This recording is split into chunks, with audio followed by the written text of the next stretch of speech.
ఓం శ్రీ గురుభ్యో నమ. కుజగ్రహ మార్పు సెప్టెంబర్ 13వ తారీఖున రాత్రి 9:23 నుండి అక్టోబర్ 27వ తారీఖున తెల్లవారుజామున 3:42 వరకు కూడా అంగారకుడు తులారాశిలో సంచారం చేస్తాడు. అంటే సెప్టెంబర్ 13 నుంచి అక్టోబర్ 27 వరకు కూడా తులారాశిలో కుజుడు యొక్క సంచారం. అంటే కన్యారాశి నుంచి తులారాశిలోకి మార్పు చెందుతాడు. ఎప్పుడు సెప్టెంబర్ 13వ తారీఖు నుండి అక్టోబర్ 27 వరకు కూడా 45 రోజుల పాటు కుజుడు శుక్రుడు యొక్క క్షేత్రంలో తులారాశిలో సంచారం చేయటం. ఈ కుజుడు కూడా స్వాతి విశాఖ నక్షత్రాల్లో సంచారం చేస్తాడు. మరి ఏ విధంగా ఉండబోతుంది? ముఖ్యంగా చూసుకునేటట్లయితే మనం చిత్తా నక్షత్రం 3వ పాదంలో ప్రవేశంతో చిత్తా నక్షత్రంలోను, స్వాతి నక్షత్రంలో, విశాఖ నక్షత్రంలతో మరి అంగారకుడు ఆయా నక్షత్రాల్లో ఉంటాడు. అంటే 3 నక్షత్రాల్లో ఉంటాడు అంగారకుడు. సహజంగా కుజుడి యొక్క ఫలితం ఏంటి, కుజుడి యొక్క కారకత్వం ఏంటి మనం తెలుసుకోవాలి కదా. సహజంగా ఇవన్నీ కూడా గోచారీత్యా చెప్పబడే ఫలితాలు అంటారు. కుజుడు వాళ్ళ రాశి దగ్గర నుంచి 3, 6, 11 స్థానాల్లో సుఫలితాలను ఇస్తాడు. మిగతా వాటిల్లో మధ్యమ ఫలితాలు, మిగతా వాటిల్లో చెడు ఫలితాలు ఇచ్చే అవకాశం అనేది ఖచ్చితంగా ఉంటుంది. ఇది గోచారీత్యా చెప్పబడే ఫలితం అంటారు. అలానే సత్వ భ్రూ ప్రాకార రోగ శ్రవణ సాహస శస్త్ర అగ్ని సందర్శన ఉత్పాటన భాతృక కుజ అంటారు. అంటే భాతృక కుజ అంటారు. అంటే కుజుడు ఎలా ఉంటాడు? భూ సంబంధమైన వ్యవహారాలు, కోర్టు, రియల్ ఎస్టేటు, అన్నదమ్ముల విషయాల్లో కానీ, అన్నదమ్ముల మధ్యలో సంబంధాలు కానీ, శారీరక బాధలు, అలానే కెమికల్ కంపెనీసు, అలానే మిషనరీ, మార్కెటింగు, భూమి, ఇండ్లు నిర్మాణం, కన్స్ట్రక్షను, అగ్రికల్చర్ ల్యాండు, న్యాయ వ్యవస్థ, రక్షణ భటులు, న్యాయవాదులు, జడ్జీలు, సైన్యము, అలానే ఏదైతే మేనేజ్మెంటు, భూములు అమ్మడము, కొనడము, అలానే మేస్త్రీ పనులు, యంత్ర సంబంధమైన విషయాలు, మెకానికలు, రోగములు, శస్త్రచికిత్సలు, అగ్ని భయములన్నీ కూడా కలిగే గ్రహం ఏమిటి అంటే కుజుడు. అంటే ఇవన్నీ కూడా అంగారక గ్రహం వల్ల ఏర్పడతాయా అని అర్థం. అంటే ఇక్కడ భూములు కానీ, ఇండ్లు కానీ, రోగాలు కానీ, నరదృష్టి కానీ, ఆపరేషన్స్ కానీ, అలానే అన్నదమ్ముల మధ్యలో కోర్టు సమస్యలు కానీ, అన్నదమ్ముల మధ్యలో కూడా పంచాయతీలు కానీ, డిఫరెన్స్ ఆఫ్ ఒపీనియన్స్ కానీ, ఇవన్నీ కూడా తెలిపే ప్లానెట్ ఏంది, రిప్రజెంటివ్ చేసే ప్లానెట్ ఏంటంటే మార్స్ ప్లానెట్. మార్స్ ప్లానెట్ అనేది రిప్రజెంటివ్ చేసే కొన్ని విషయాలు ఉంటాయి. ఎలాంటి విషయాలు? నేను ఇందాక చెప్పినట్టుగా భూమికి సంబంధించిన ఇళ్ళు, అలానే ఫ్లాట్సు, కన్స్ట్రక్షను, కోర్టు ఇష్యూసు, లా, న్యాయవాదులు, అలానే కెమికల్ కంపెనీసు, అలానే కోర్టు సమస్యలు, మిషనరీకి సంబంధించినవి, మెడికల్ సంబంధించినవి, కెమికల్ కంపెనీస్, ఇవన్నీ కూడా ఆపరేషన్స్, ఇవన్నీ కూడా తెలిపేవి ఏంటంటే మార్స్ ప్లానెట్ రిప్రజెంటివ్ చేస్తుంటుంది. అంటే మార్స్ ప్లానెట్ అనేది ఎట్టి పరిస్థితుల్లో కూడా అనుకూలంగా ఉండాలి. ఈ మార్స్ ప్లానెట్ కూడా ఈ 45 రోజుల పాటు తన సొంత నక్షత్రమైన కుజుడు నక్షత్రము, అలానే స్వాతి నక్షత్రము, రాహు నక్షత్రమైన స్వాతి నక్షత్రంలో సంచారం చేయటం, గురు నక్షత్రమైన విశాఖ నక్షత్రంలో సంచారం చేయటం వల్ల, కుజుడు శుక్రుడు యొక్క రాశి అయిన తులారాశిలో సంచారం చేయటం వల్ల ద్వాదశ రాశుల వాళ్ళకి ఎలాంటి ఫలితాలు ఉండబోతాయని ఒక్కసారి తెలుసుకుందాం. ద్వాదశ రాశుల్లో 12వ రాశి అయిన మీనరాశి. మీనరాశి వాళ్ళకి అష్టమ స్థానంలో కుజుడు యొక్క సంచారం. ద్వితీయాధిపతి, భాగ్యాధిపతి అయిన కుజుడు అష్టమ స్థానంలో కుజుడు యొక్క సంచారం వల్ల ఎలాంటి మార్పులు సంభవించబోతున్నాయి? కుజుడు శుక్రుడు యొక్క క్షేత్రంలో ఉన్నాడు. కుజుడు శుక్రుడికి మిత్రుడు అవుతాడు, శుక్రుడు కుజుడు కూడా సముడవుతాడు. ఇక్కడ ఏ విధంగా ఉండబోతుంది? ఇవన్నీ కూడా గోచారీత్యా చెప్పబడే ఫలితాలు అంటారు. మరి 8వ స్థానంలో కుజుడు యొక్క ఫలితం వల్ల విరామం లేకుండా, విసుగు లేకుండా అత్యధికంగా శ్రమ పట్టడం, అలానే ఫైనాన్షియల్ పరంగా కొంత పొదుపు పాటించాలి ఖచ్చితంగా, డెఫినెట్లీ. అంటే మన ఆర్థిక స్థితిగతులు తక్కువగా ఉంటాయి, ఆ తక్కువలోనే ఖర్చులు కూడా బాగా పెరిగిపోతుంటాయి. అంటే ఆరోగ్యపరంగా ఇబ్బందులు వీళ్ళకి కలగవు, కానీ వాహన ప్రమాదాల విషయంలో కొంత జాగ్రత్తగా ఉండాలి. పనులలో ఆటంకము, జాప్యం జరిగే అవకాశం ఒకటి ఉంటుంది. అంటే పనులలో ఆటంకాలు కలగకుండా చూసుకోవాలి. బంధుమిత్రులతోటి కూడా వివాదాలు లేకుండా లౌకిక జ్ఞానంతో ఏదైనా సరే ఒక విషయాన్ని మనం చెప్పేటప్పుడు ఎలా ఉండాలంటే న్యాచురల్గా ఉండాలి. బంధువులతోటి వాళ్ళకి ఇష్టమైన విషయాన్ని మనం వివాదం చేసుకోకూడదు. సరే మీరు చెప్పింది రైటే అని మనం చెప్పినా కూడా ఏం తప్పేమీ లేదు అక్కడ. బంధుమిత్రులతో స్నేహపూర్వకమైన వాతావరణం కలిగించుకోవడం, శుభ కార్యక్రమాల యొక్క నిర్వహణలో పాల్గొంటారు.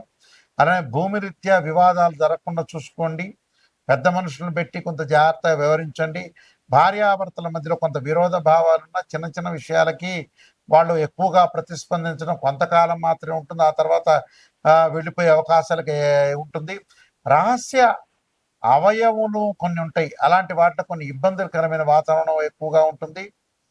అంటే శరీర భాగంలో రహస్య అవయవములు అంటారు.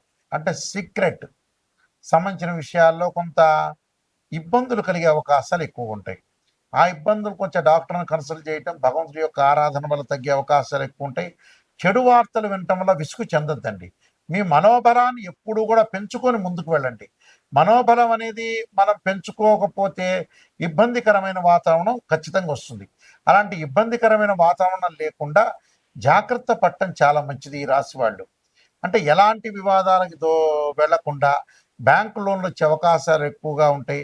ఆర్థిక స్థితులు గతం కంటే మెరుగుపడే అవకాశాలు ఎక్కువ ఉంటాయి. కానీ డబ్బులు ఖర్చు అయ్యే అవకాశాలు ఎక్కువ ఉంటాయి. అంటే వీళ్ళకి రాబడి తగ్గుతుంది, ఖర్చులు ఎక్కువగా పెరుగుతాయి. ఆ ఖర్చుని మీరు పొదుపుగా పాటించండి. అలానే వారసత్వపు భూమి రీత్యా కూడా వివాదాలు తలెత్తే అవకాశాలు ఎక్కువ ఉంటాయి. అలానే పనిలేని ప్రయాణాలు, అంటే అనవసరంగా పనిలేని ప్రయాణాలు జరగటం ఒకటి. అలానే వాహనాల్లో ప్రయాణం చేసేటప్పుడు కూడా కొంత జాగ్రత్తలు పాటించాలి. పీడ కలలు, ఆందోళన కలిగే అవకాశాలు ఎక్కువ ఉంటాయి. అలానే దగ్గు, జలుబు, వ్యాధులు రావటం, అవమానాలు, అపనిందలు కలగకుండా చూసుకోండి. అంటే ఎక్కడ కూడా కాలం అనేది నాగుపాలంలాగా కాలం కాటేస్తుంది అంటారు శాస్త్రంలో. కాలంలో ఎప్పుడు కూడా కాటేయకుండా మన జాగ్రత్తలో మనం పట్టడం చాలా ఇంపార్టెంట్. ఇవన్నీ కూడా మీరు తెలుసుకోండి. నేను చెప్పే ఏదైతే రెమెడీస్ ఉంటాయో అవి పాటించండి. మీకు మంచి జరిగే అవకాశం ఖచ్చితంగా ఉంటుంది. ముఖ్యంగా మనకి కుజగ్రహము ఏదైనా సరే జన్మజాతకాన్ని బట్టి నీచరాశిలో ఉన్న, అలానే శత్రుక్షేత్రంలో ఉన్నా కూడా కుజుడు మనకు గోచారీత్యా బాగలేకపోయినా కొన్ని ప్రత్యేకమైన పరిహారాలు చేసుకోవడం చాలా ముఖ్యమైన విషయం. ఎందుకంటే కుజగ్రహం అనేది సహజంగా ఉచ్చస్థానాన్ని మనం చూసుకుంటాం. ఉచ్చస్థానం అనేది ఎక్కడ ఉంటుందో చూసుకుంటాం.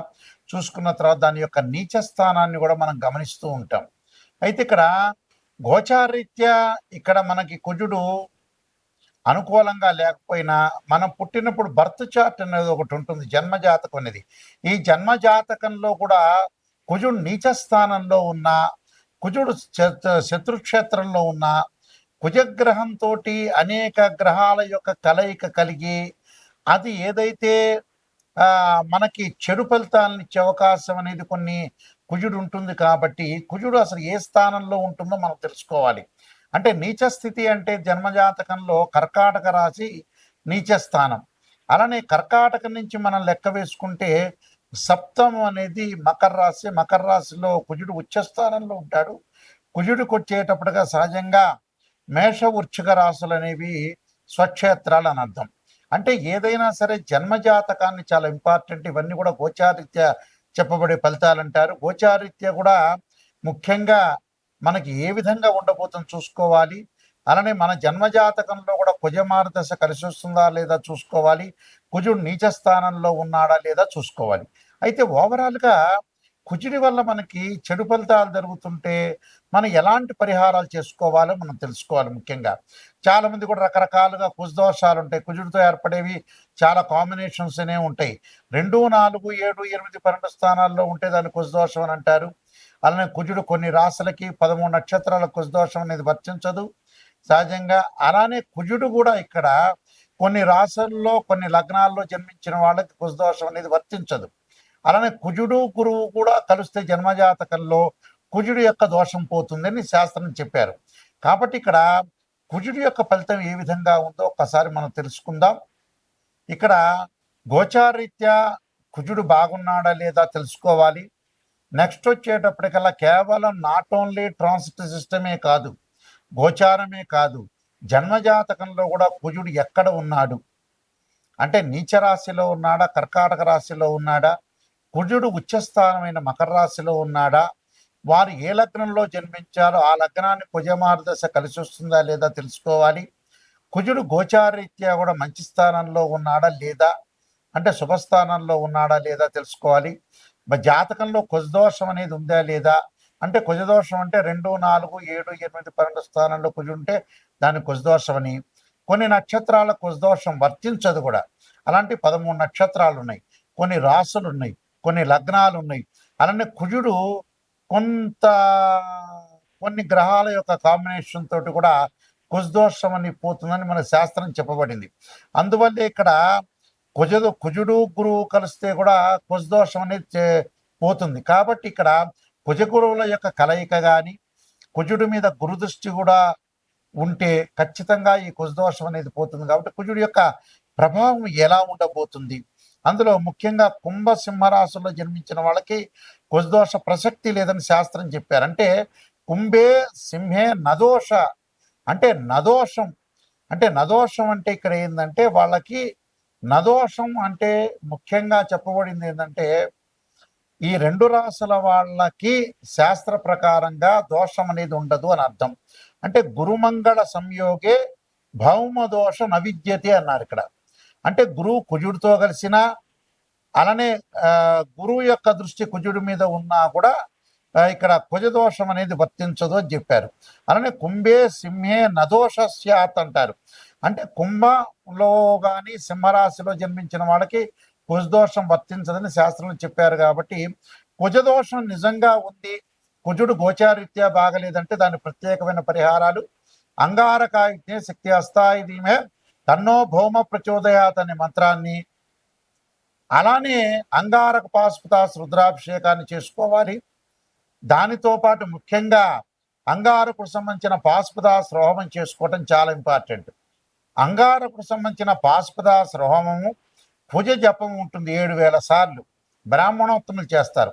అంగారక పాశుపతాస్ రుద్రాభిషేకంతో పాటు కందుల దానం చేయటం, అలానే ఎర్రని వస్త్రము, ఎర్రని పూలు, ఎర్రని చెప్పులు, ఎర్రని గొడుగు దానం చేయాలంటారు. అలానే అంగారకుడు రక్తవర్ణం రక్తగంధంలో ఉంటాడు. అలానే ఏదైతే ఎరుపు రంగల శివలింగానికి అంగారక పాశుపతాస్ రుద్రాభిషేకం చేయాలి. వీలైతే ఇంకా విశేషంగా 10 శివలింగాలతో అభిషేకం చేయటం వల్ల అంగారక పాశుపతాస్ రుద్రాభిషేకం చేయటం వల్ల కూడా మంచి జరుగుతుంది. అలా నవగ్రహాలు అంగారకుడు ఉంటారు, అంగారకుడి యొక్క అభిషేకం చేసుకోవాలి. పంచామృతాలతో కానీ, పళ్ళ రసాలతో కానీ, చెరుకు రసంతో కానీ అంగారకుడు సంబంధించిన అభిషేకం చేస్తే అంగారకుడి యొక్క దోషం అనేది క్లియర్గా తొలగిపోతుంది.